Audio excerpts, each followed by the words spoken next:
અને લાંબા સમય સુધી સેવકે રાહ જોઈ પછી કહ્યું કે બાપા આરામ કરો. અને ત્યારે પ્રમુખ સ્વામી મહારાજ પોતે બોલ્યા કે મને એમ થાય છે કે સવાર સુધી આ રીતે ભગવાનનું નામ સ્મરણ અને ભજન કરીએ કે જેથી કરીને અંતરની અંદર આનંદ આનંદ આનંદ થાય અને થાય છે. તો જો આ પ્રસંગ ઉપરથી આપણને ખબર પડે કે પ્રમુખ સ્વામી મહારાજ પોતે ગુણાતીત સંત છે. અક્ષર બ્રહ્મને વિશે પુરુષોત્તમ નારાયણ સાંગોપાંગ બિરાજમાન છે, નખથી શિખા પર્યંત બિરાજમાન છે. યોગીજી મહારાજ અને મહંત સ્વામી મહારાજ પણ વારંવાર આપણને કહે છે કે અમે મહારાજને ધારણ કર્યા છે. ભગવાનનું સ્વરૂપ ગણાય પણ સ્વયં શ્રીજી મહારાજ છે એવું નહીં. શ્રીજી મહારાજને અખંડ ધારણ કરીને બિરાજમાન છે.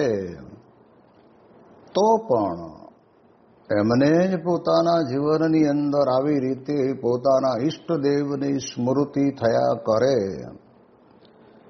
એ એવો જે ભગવાનની સાથેની જોડાણનો ગુણ છે એ ગુણને આપણે ગ્રહણ કરીએ, વિચારીએ કે ગુરુ હરિ પ્રમુખ સ્વામી મહારાજ પણ પોતે આવી રીતે ભગવાનનું ભજન કરે છે.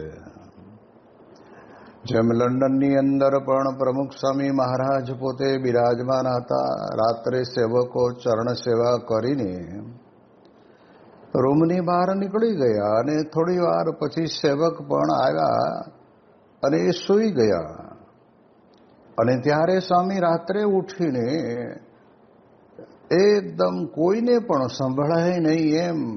નહીતર શું થાય, આપણે કેવું હોય કે વિડીયોનો કેમેરો આપણી સામે ગોઠવેલો હોય ને લાખો માણસો બેઠા હોય ને આપણે દંભ કરીને આંખો બંધ કરીને જોર જોરથી તાળીઓ પાડીને ઝાટકે ઝાટકે જોર જોરથી સ્વામિનારાયણનું ભજન કરીએ. એક તો લોકો જોવે છે ને બીજું કેમેરામાં કેદ થાય છે. એ આપણી પ્રકૃતિ એવી હોય. જ્યારે પ્રમુખ સ્વામી મહારાજ પોતે ત્યાં આગળ બેઠા બેઠા ભજન કરતા હતા ત્યારે સેવક સંતે રાહ જોઈ કે હમણાં બંધ થાય, હમણાં બંધ થાય. અને ત્યારે તે વખતે કલાક જેવું ભજન કર્યું હશે અને સેવકે કહ્યું કે બાપા હવે રાતના આટલા વાગ્યા, હવે આરામ કરો.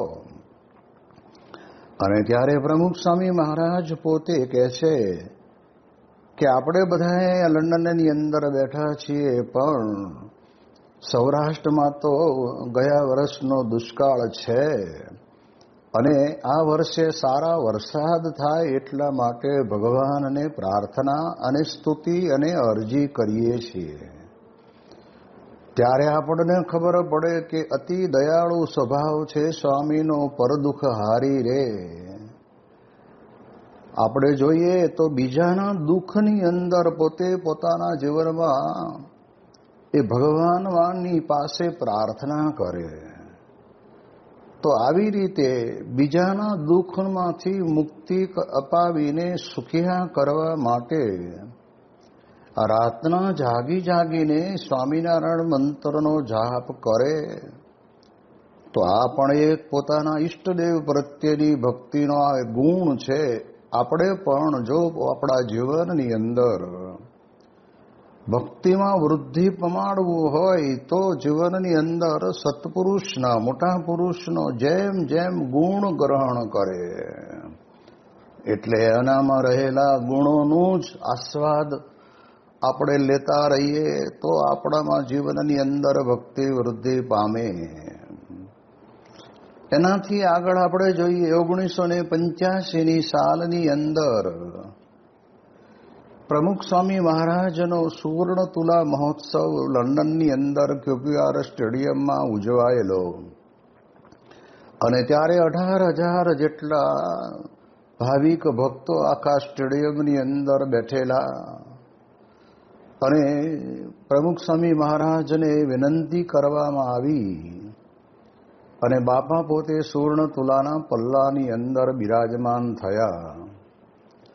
પરંતુ 2 દિવસથી સેવકને કહી દીધેલું અને કહેતા આવતા હતા કે જ્યારે હું પલ્લામાં બેસું એટલે તરત જ મારા ખોળાની અંદર હરિકૃષ્ણ મહારાજને લાવીને પધરાવજે, ભૂલી ન જતા.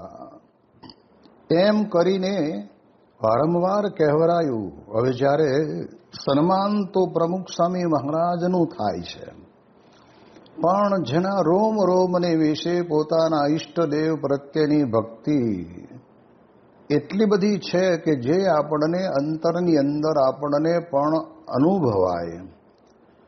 અને પછી તરત જ પૂજ્ય નારાયણ ચરણ સ્વામીએ ઠાકોરજીને પોતાના ખોળાની અંદર પધરાવ્યા. હવે જ્યારે સુવર્ણ તુલાનો મહોત્સવ હોય ત્યારે આપણે જાણીએ કે ગમે તેવો વ્યક્તિ હોય તો એનું મુખ મલકાતું રહે. દરેક નાના મોટા દરેક વ્યક્તિ સંસારની અંદર લગ્ન ગ્રંથિના કંઈક જેને કહેવાય લગ્નસરા ચાલતી હોય ત્યારે સોનાના દાગીના પહેરે ત્યારે એટલું બધું મોઢું મલકાય. એ તો ખાલી તોલો 2 તોલા કે 5 તોલાનું હોય, પણ આ તો કહેવાય છે કે 75 કિલો સોનું પ્રમુખ સ્વામી મહારાજને આ સત્સંગ સમાજ અર્પણ કરવાના છે. તેમ છતાં પણ સ્વામીશ્રી પોતે પ્રફુલ્લિત વદને બેઠા નથી. સ્વામી પોતે બેઠા બેઠા વિચાર કરે છે કે અહીંયા આગળ આ બધા હરિભક્તો આવ્યા છે, હરિભક્તોમાં કેવી ભગવાનને પ્રત્યેની ભક્તિ છે અને ભગવાન એમના દેશકાળ સારા કરે, આવા એક વિચારની અંદર સ્વામીશ્રી પોતે બેઠેલા. અને ત્યાર પછી ત્યાંથી ગાડીમાં બેસીને ગયા ત્યારે તે વખતના સમયની અંદર પૂજ્ય વિવેક સાગર સ્વામીએ કહ્યું કે બાબા તમે ત્યાં સુવર્ણ તુલાના પલ્લામાં બેઠા હતા ત્યારે શું વિચારતા હતા? અને ત્યારે તે વખતે કહ્યું કે આપણે બધા આવ્યા સદગુરુ સંતો, પણ પૂજ્ય ડૉક્ટર સ્વામી ને ઈશ્વર સ્વામી ન આવ્યા. એટલે આપણને યાદ આવે કે એમના પોતાના માનસ પુત્ર જેવા સદગુરુ સંતો એમને આટલી બધી માનવ મેદનીને આવા મોટા ભવ્ય સન્માનની અંદર પણ એમને એમની સ્મૃતિ થઈ આવી. ત્યારે આપણે વિચાર કરીએ તો આપણને ખબર પડે કે આ પણ એક એમના જીવનની અંદર ગુરુ હરિના સંબંધે યોગીજી મહારાજના સંબંધમાં આવેલા એ પૂજ્ય ડૉક્ટર સ્વામી અને ઈશ્વરચરણ સ્વામી પોતે આપણી સંસ્થાના સદગુરુ સંત છે. અને તેમ છતાં પણ એમ સ્વામીશ્રીને મન વિચાર આવે કે એ 2 જણા રહી ગયા. અને ત્યારે વિવેક સાગર સ્વામીએ કહ્યું કે સ્વામી એ તો રહ્યા, પણ અહીંયા હતા એ રહી ગયા છે. કે જેમણે પોતે સારી એવી સુવર્ણ તુલાની અંદર સેવા કરી હતી એવા 250 થી 300 જેટલા સ્વયંસેવકો અને સ્વયંસેવિકાઓ સ્વામિનારાયણ નગરની અંદર કહેવાય છે કે ત્યાં આગળ સેવામાં હતા અને અહીંયા હોવા છતાંય આવી શક્યા નહોતા. અને એ આજ્ઞા પ્રમુખ સ્વામી મહારાજે પોતે કરેલી. અને ત્યારે તે આજ્ઞાને શિરોમાન્ય કરીને સ્વયંસેવકો આવ્યા નહીં અને ખંતપૂર્વક વરસતા વરસાદની અંદર ત્યાં આગળ સેવામાં રહ્યા. આ પ્રસંગને જ્યારે આપણે જાણીએ અને ત્યારે આપણને ખ્યાલ આવે કે સ્વામીશ્રીના અંતરની અંદર કેટલી જબરજસ્ત સેવા કરનારા ભક્તો માટે પણ આવી ઊંચી ભાવના રહેલી છે. એટલે એ દ્રષ્ટિથી આપણે વિચાર કરીએ તો ભગવાનમાં તો રમમાણ છે જ, પરંતુ એ અનુભવ આપણને એમના આશીર્વચન દ્વારા થયા. સ્વામીશ્રી પોતે બોલ્યા કે પ્રથમ તો મારા ઈષ્ટદેવ જે ભગવાન સ્વામિનારાયણને મારા કોટી કોટી દંડવત પ્રણામ, કે જેમણે મને આ મનુષ્યનું શરીર આપ્યું. હવે આપણે જાણીએ છીએ કે શરીર તો દરેક વ્યક્તિને પોતાની માતા પિતા થકી જ પ્રાપ્ત થાય છે. નાનેથી મોટા પણ મા બાપ જ કરે છે. પણ સ્વામીશ્રીના અંતરની અંદર કેટલી દ્રઢતા પોતાના ઈષ્ટદેવ પ્રત્યેની, અને વાત એ વાસ્તવિક છે. ભગવાન ઈચ્છા કરે તો જ આપણને આ લોકની અંદર મનુષ્યનો અવતાર મળે, સત્સંગીના ઘરે મળે. એમ સ્વામીશ્રીએ આ વાત કરી. અને પછી કે બીજા વંદન મારા ગુરુ શાસ્ત્રીજી મહારાજ અને યોગીજી મહારાજને, કે જેમણે મને સ્વીકાર્યો અને મને આ સત્સંગની સેવા આપી.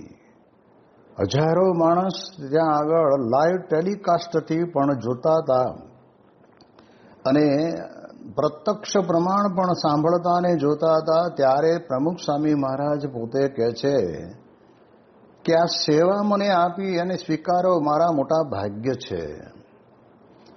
જ્યારે આપણે આ શબ્દોને વિચારીએ ને ત્યારે આપણને ખબર પડે કે કેટલો દિવ્ય ગુણ પ્રમુખ સ્વામી મહારાજમાં, કે ગુરુને અને ઈષ્ટદેવને ક્યારેય એમણે પોતાના જીવનની અંદર કોઈ પણ સંજોગોમાં ગૌણ થવા દીધા નથી. ક્ષણનો પણ વિરામ નહીં. આવી અલૌકિક જીવનશૈલી સાથે તારીખ 1 સપ્ટેમ્બરના રોજ કનેક્ટિકટ જવા નીકળેલા સ્વામીશ્રી જ્યોર્જ વોશિંગ્ટન બ્રિજ પછીનો એક નિકાસ માર્ગ ચૂકી જવાતા 32 કિલોમીટર આગળ નીકળી ગયા. તેથી પાછા મૂળ સ્થાને આવતા 64 કિલોમીટરનો ચક્રાવો થયો. જ્યાં પધરામણી જવાનું હતું તે ડોબસ્બરીના હરિભક્તોને આવવામાં પણ વિલંબ થતા ટેસાક્સો પેટ્રોલ પંપે લગભગ 1 કલાક સુધી સ્વામીશ્રીને પ્રતીક્ષા કરતા ઊભું રહેવું પડ્યું. તેથી સૌ સહપ્રવાસીઓ અકળાયા, પરંતુ સ્વામીશ્રી નિશ્ચલ હતા. તેઓ તો સમય મળતા જ પત્રો લખવા બેસી ગયા. તે વખતે હરિભક્તે કહ્યું, બાપા, અહીંના રસ્તાઓ ભૂલા પડાય એવા, ભોમ્યા વગર નકામો. હું અહીં રહું છું તોય ભૂલો પડી જાઉં છું. આ સાંભળી સ્વામીશ્રીએ સામે ઊભેલા તેઓના દીકરા તુષારને કહ્યું, સાંભળ્યું? અમેરિકાના રસ્તાઓ તો ભૂલા પડાય એવા છે, પણ આપણે અક્ષરધામનો રસ્તો લેવો એમાં ભૂલા પડાય એવું નથી. અક્ષરધામના ભૌમિયા અક્ષરની વાટ વિના બીજું બતાવે પણ શું? હરિભક્તો આવી પહોંચતા સ્વામીશ્રી નીકળ્યા અને પહેલી પધરામણીના સ્થળે પધાર્યા બાદ બપોરનો 1 વાગી ચૂકેલો. અહીંથી ઓર્ડર્સલે અને ઓસનિંગમાં એક પધરામણી કરી 64 કિલોમીટર દૂર સ્ટ્રેટફર્ડ પહોંચ્યા.